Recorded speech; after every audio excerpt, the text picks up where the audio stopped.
America का S&P 500 index कल हल्का 0.2% नीचे आया और नैस्डैक कंपोजिट करीब 0.7% गिरा। ये दोनों पिछले हफ्ते रिकॉर्ड हाई बनाने के बाद थोड़ा थक से गए हैं और अब मार्केट को बड़े ट्रिगर का इंतजार है। नैस्डैक ने पिछले 1.5 महीने में मार्च के लो से लेकर अब तक करीब 28% की जबरदस्त रैली दी है। इतनी बड़ी चढ़ाई के बाद थोड़ी गिरावट बिल्कुल नॉर्मल है, घबराने की बात नहीं। डाउ जोन्स थोड़ा फ्लैट रहा, करीब 67 पॉइंट्स की मामूली बढ़त के साथ। यूएस मार्केट में अभी एक तरफ रिकॉर्ड हाइस का जोश है और दूसरी तरफ मिडिल ईस्ट टेंशन और राइजिंग बॉन्ड यील्ड्स का डर। इस खींचतान में मार्केट रेंज बाउंड दिख रहा है। US 30 year treasury bond yield करीब 1 साल के हाई पर पहुंच गया है। जब बॉन्ड यील्ड्स बढ़ते हैं तो टेक और ग्रोथ स्टॉक्स पर सबसे पहले चोट पड़ती है, इसीलिए नैस्डैक ज्यादा दबाव में दिखा। मेमोरी चिप सेक्टर में कल बड़ी बिकवाली देखी गई। सीडिएट के सीईओ ने एक कॉन्फ्रेंस में कहा कि नई फैक्ट्रीज बनने में बहुत वक्त लगेगा, जिससे माइक्रोन टेक्नोलॉजी जैसे पेयर्स भी करीब 2% गिरे और चिप शॉर्टेज की चिंता एक बार फिर सामने आई। क्रूड ऑयल अभी भी हाई लेवल पर टिका हुआ है। WTI क्रूड $105 प्रति बैरल और ब्रेंट क्रूड $109 प्रति बैरल के करीब चल रहा है, जो भारतीय मार्केट के लिए सबसे बड़ी हेडविंड है। ईरान यूएस के बीच पीस टॉक्स अभी डेडलॉक में है। ईरान ने एक अपडेटेड प्रपोजल भेजा है, लेकिन यूएस उसे नाकाफी मान रहा है। प्रेसिडेंट ट्रंप ने कहा कि ईरान को जल्दी मूव करना होगा। जब तक कोई ठोस डील नहीं होती, ऑयल प्राइसेस ऊंचे ही रहेंगे।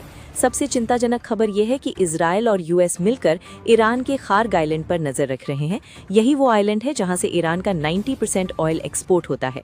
अगर वहां कोई मिलिट्री एक्शन हुआ तो ग्लोबल ऑयल सप्लाई पर बहुत बड़ा असर पड़ सकता है। यूएस फेडरल रिजर्व में एक बड़ा बदलाव आ रहा है। प्रेसिडेंट ट्रंप के चुने हुए नए फेड चेयर केविन वॉश इस शुक्रवार को शपथ लेंगे और जेरोम पावेल की जगह लेंगे, जिनका कार्यकाल खत्म हो चुका है। नए फेड चेयर के आने के बाद मार्केट की नजर रहेगी कि रेट कट का रुख कैसा होगा। फिलहाल नए इन्फ्लेशन डेटा के बाद रेट कट की उम्मीद काफी कम हो गई है, जो मार्केट्स के लिए एक और नेगेटिव फैक्टर है। कल निफ्टी 50 ने जबरदस्त इंट्राडे स्विंग दिखाया। सुबह गिरकर 23,300 का लो छुआ और फिर दोपहर बाद शार्प रिकवरी करते हुए करीब 23,650 के पास फ्लैट टू पॉजिटिव क्लोज किया। ये पूरी रिकवरी टेक्निकली ड्रिवन थी, कोई बड़ा फंडामेंटल ट्रिगर नहीं था। बैंक निफ्टी की कहानी थोड़ी अलग रही। निफ्टी तो लगभग पूरी रिकवरी दे गया, लेकिन बैंक निफ्टी अभी भी वीकनेस के साथ बंद हुआ। 52,700 का लेवल आज क्रूशियल सपोर्ट बना। वहां से थोड़ी बाउंस जरूर आई, मगर पूरी ताकत वापस नहीं आई। फ्यूचर्स मार्केट का डेटा बता रहा है कि ये पूरी रैली शॉर्ट कवरिंग ड्रिवन थी, यानी जिन्होंने सेलिंग बेट्स लगाई थी उन्होंने अपनी पोजीशन क्लोज की, कोई फ्रेश बाइंग नहीं आई। इंडिया विक्स यानी फेयर गेज भी ऊपर रहा, जो अनसर्टेनिटी बरकरार रहने का संकेत है। चार्ट पैटर्न पर ध्यान दें। निफ्टी पर एक बेरिश फ्लैग पैटर्न बनता दिख रहा है, जहां कुछ दिनों की बड़ी गिरावट के बाद एक छोटा सा कंसोलिडेशन हो रहा है। आमतौर पर जब ये पैटर्न ब्रेक होता है तो सेलिंग का अगला दौर शुरू होता है। आज निफ्टी 50 के लिए सबसे पहली बाधा यानी रेजिस्टेंस 23,750 पॉइंट्स पर है। ये 50 डे EMA का लेवल है और यहाँ मार्केट को पार करना आसान नहीं होगा। इसके ऊपर गया तो 23,820 से 23,850 का अगला रेजिस्टेंस देखना होगा। सपोर्ट की बात करें तो पहला सहारा 23,500 पर है और उसके नीचे आज का इंट्राडे लो 23,300 का लेवल दूसरा मजबूत सपोर्ट जोन है। इस रेंज 23,300 से 23,800 में ही कल का पूरा खेल होने की उम्मीद है। बैंक निफ्टी के लिए ऊपर की तरफ तत्काल रेजिस्टेंस 54,000 का लेवल है और नीचे सबसे अहम सपोर्ट जोन 52,500 पर है। बैंक निफ्टी से ज्यादा वॉलेटाइल रह सकता है, इसलिए इस पर कड़ी नजर रखें। आज निफ्टी 50 की वीकली एक्सपायरी है। एक्सपायरी के दिन मार्केट में वॉलेटिलिटी बढ़ जाती है, बड़े स्विंग्स आते हैं और इंट्राडे में अचानक अप डाउन देखने को मिल सकता है, इसलिए ऑप्शंस ट्रेडिंग में बहुत सावधान रहें। IT स्टॉक्स के ADR वर्जन्स यूएस मार्केट में अच्छे रहे। विप्रो करीब 1.32% और इन्फोसिस करीब 1.66% की बढ़त में थे। ये कल के IT सेक्टर के लिए एक पॉजिटिव सिग्नल है और IT इस वक्त मार्केट की सबसे बड़ी होप बना हुआ है। बैंकिंग स्टॉक्स का ADR मिक्स्ड रहा। ICICI बैंक 0.29% हल्का नीचे था, लेकिन HDFC बैंक 0.92% की अच्छी बढ़त में दिखा। दोनों बैंक्स का परफॉर्मेंस कल के भारतीय बैंकिंग सेक्टर के लिए डायरेक्शन देगा। कल की सबसे सरप्राइजिंग खबर FII का फ्लो रही। किसी एक्सपायरी या बड़े डील के बिना भी फॉरेन इंस्टीट्यूशनल इन्वेस्टर्स ने आज नेट 2,813 करोड़ रुपए की बाइंग की। DII ने भी आज 682 करोड़ रुपए की नेट बाइंग की। गोल्ड अंतर्राष्ट्रीय बाजार में हल्का 0.33% नीचे आया और सिल्वर भी थोड़ी कमजोरी में रहा। हालांकि भारत में में गोल्ड की इंपोर्ट ड्यूटी अब 15% हो गई है, जिसका सीधा असर जेम्स एंड ज्वेलरी कंपनीज पर पड़ रहा है। मॉर्गन स्टैनली ने रिपोर्ट दी कि ग्लोबल चुनौतियों के बावजूद भारत की कंपनीज की अर्निंग्स ग्रोथ इस वित्त वर्ष की चौथी तिमाही में बेहतर आ रही है। बैंकों के रिजल्ट्स भी अच्छे हैं, लेकिन ग्लोबल टेंशन की वजह से शेयर्स में इसका पूरा फायदा नहीं दिख रहा। मूडीज ने एक अलग चेतावनी दी, अगले 12 से 18 महीनों में भारत की कॉर्पोरेट अर्निंग्स ग्रोथ धीमी पड़ सकती है। एक तरफ मॉर्गन स्टैनली की पॉजिटिव रिपोर्ट, दूसरी तरफ मूडीज की वार्निंग। सच्चाई यही है कि सब कुछ इस बात पर निर्भर है कि मिडिल ईस्ट का टेंशन कब खत्म होता है। आइए अब उन सभी स्टॉक्स के बारे में जान लेते हैं जिन पर कल बाजार बंद होने के बाद बड़े अपडेट्स निकल कर आए थे और आज मंगलवार को उनके शेयर पर खबरों का असर दिख सकता है। तो आइए सभी स्टॉक को फटाफट अंदाज में देखते हैं। अडानी एंटरप्राइजेज ने अमेरिकी सरकार के साथ ईरान सैंक्शंस वायलेशन से जुड़े मामले में 27.5 करोड़ डॉलर के समझौते पर सहमति जताई है। अमेरिकी ट्रेजरी के मुताबिक कंपनी ने दुबई के एक ट्रेडर से LPG खरीदी थी, जिसका वास्तविक स्रोत ईरान बताया गया, जबकि दस्तावेजों में ओमान और इराक का जिक्र था। रिपोर्ट्स के अनुसार अमेरिकी SEC और जस्टिस डिपार्टमेंट गौतम अडानी से जुड़े अन्य मामलों में भी राहत देने की दिशा में आगे बढ़ रहे हैं। सूत्रों के मुताबिक अडानी ग्रुप ने अमेरिकी अर्थव्यवस्था में 10 अरब डॉलर निवेश का वादा किया है, जबकि समूह ने सभी आरोपों से लगातार इनकार किया है।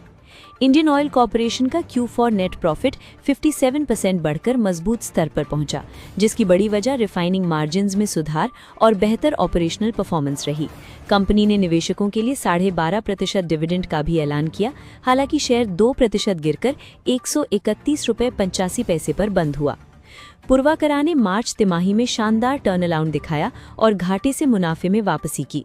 कंपनी का रेवेन्यू करीब 3 गुना बढ़ा, जबकि सेल्स वैल्यू में 190% की तेज उछाल देखने को मिली, जो हाउसिंग डिमांड मजबूत रहने का संकेत है। ऑटो कंपोनेंट कंपनी सबरोज का Q4 नेट प्रॉफिट 7% बढ़ा, जबकि रेवेन्यू में 16% की ग्रोथ दर्ज हुई। कंपनी ने 3 रुपये प्रति शेयर डिविडेंड घोषित किया, हालांकि नतीजों के बाद शेयर 2.6% गिरकर 728 रुपये पर बंद हुआ। JK पेपर का Q4 प्रॉफिट 36.4% बढ़ा, जिसे मजबूत रेवेन्यू ग्रोथ और बेहतर मार्जिन्स का सपोर्ट मिला। कंपनी ने फाइनल डिविडेंड की सिफारिश की है और वित्त वर्ष 2027 तक नई BCTMP प्लांट से प्रोडक्शन शुरू करने की योजना बनाई है। अफकॉन्स इंफ्रास्ट्रक्चर को Q4 में 88 करोड़ रुपए का घाटा हुआ, क्योंकि रेवेन्यू में 19% की गिरावट और मार्जिन्स पर दबाव देखने को मिला। इसके बावजूद कंपनी ने FY26 के लिए 20% डिविडेंड घोषित किया और ऑर्डर इनफ्लो 4125 करोड़ रुपए रहा। त्रिवेणी टर्बाइन का रेवेन्यू Q4 में 26.3% बढ़कर 680 करोड़ रुपए पहुंच गया, जबकि नेट प्रॉफिट में भी मजबूती रही। कंपनी ने 200% डिविडेंड का ऐलान किया, हालांकि EBITDA मार्जिन 22.4% से घटकर 18.8% रह गया। इंद्रप्रस्थ गैस का Q4 नेट प्रॉफिट 277 करोड़ रुपए रहा, जो बाजार के अनुमान से कमजोर रहा। हालांकि रेवेन्यू और EBITDA एस्टिमेट से बेहतर रहे।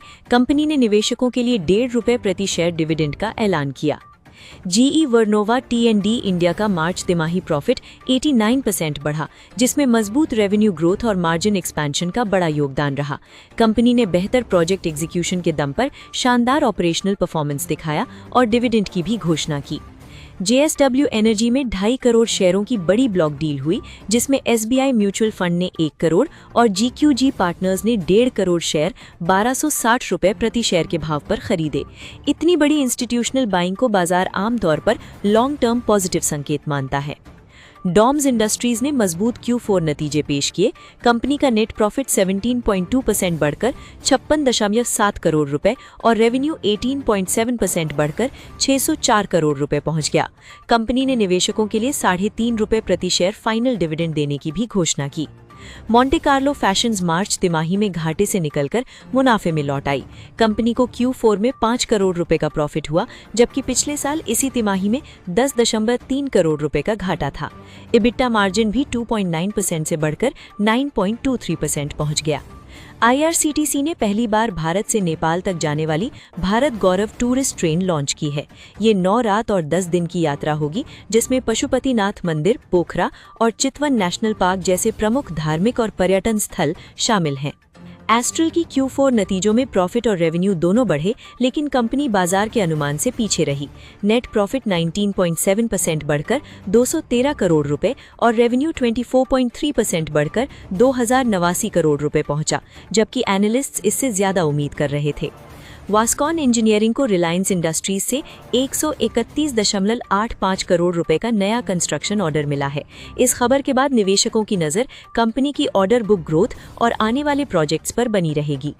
टीसीएस ने नए अप्रेजल साइकिल में कर्मचारियों के लिए औसतन 5% सैलरी हाइक लागू किया है। हालांकि कुछ कर्मचारियों ने वेरिएबल पे में कटौती और कॉम्पनसेशन स्ट्रक्चर में बदलाव की भी शिकायत की है। आइजर मोटर्स आंध्र प्रदेश में लगभग 2500 करोड़ रुपए में 216 एकड़ जमीन खरीदने की तैयारी में है। माना जा रहा है कि ये निवेश कंपनी की फ्यूचर मैन्युफैक्चरिंग एक्सपेंशन और ईवी स्ट्रैटेजी का हिस्सा हो सकता है। Vodafone Idea SBI led bank consortium के साथ 35,000 करोड़ रुपए के डेट फंडिंग पैकेज पर बातचीत कर रही है। कंपनी अगले 3 साल में करीब 45,000 करोड़ रुपए का कैपेक्स करके 4G और 5G नेटवर्क विस्तार पर फोकस करेगी। लिबर्टी इंश्योरेंस ने लिबर्टी जनरल इंश्योरेंस में अपनी हिस्सेदारी बढ़ाकर 74% कर ली है। हाल ही में सरकार द्वारा इंश्योरेंस सेक्टर में 100% एफडीआई की मंजूरी के बाद विदेशी कंपनियों की दिलचस्पी तेजी से बढ़ी है। जीएनएफसी ने शानदार Q4 नतीजे पेश किए, जिसमें नेट प्रॉफिट लगभग दुगना होकर 392 करोड़ रुपए पहुंच गया। कंपनी ने मजबूत कमाई के साथ निवेशकों के लिए 21 रुपए प्रति शेयर डिविडेंड का भी ऐलान किया। नेलकास्ट की Q4 नतीजों में रेवेन्यू और प्रॉफिट दोनों में बढ़त देखने को मिली। रेवेन्यू 330 करोड़ रुपीस से बढ़कर 370 करोड़ रुपीस पहुंचा, जबकि इबिटा मार्जिन हल्का घटकर 8.66% रह गया। एसोसिएटेड अल्कोहल्स एंड ब्रियरीज का Q4 प्रॉफिट बढ़कर 23.5 करोड़ रुपए पहुंच गया। हालांकि रेवेन्यू में हल्की गिरावट रही, लेकिन बेहतर कॉस्ट कंट्रोल की वजह से इबिटा मार्जिन 13.28% से बढ़कर 16.68% रह गया। All India Jewellers and Goldsmiths Federation ने सरकार को बुलियन बैंक फ्रेमवर्क बनाने का सुझाव दिया है। इससे देश में गोल्ड सप्लाई चेन बेहतर हो सकती है और घरों में पड़ा निष्क्रिय सोना भी इकोनॉमी में इस्तेमाल हो सकेगा।